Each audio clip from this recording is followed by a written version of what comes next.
দ্রুত স্থায়ী ক্যাম্পাস নির্মাণের দাবিতে সিরাজগঞ্জের শাহজাদপুরে সড়ক অবরোধ, মানববন্ধন ও সংবাদ সম্মেলনের মধ্য দিয়ে শেষ হলো রবীন্দ্র বিশ্ববিদ্যালয়ের শিক্ষার্থীদের 10 দিনের লাগাতার আন্দোলন।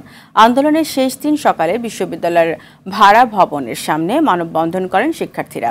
পরে বেলা 12টা থেকে 1 ঘণ্টা ঢাকা পাবনা মহাসড়ক অবরোধ করে রাখে তারা।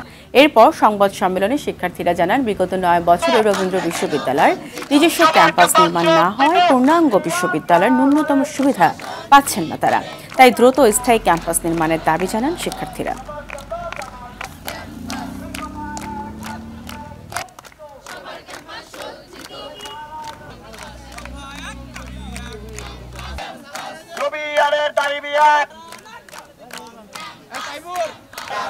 সরকার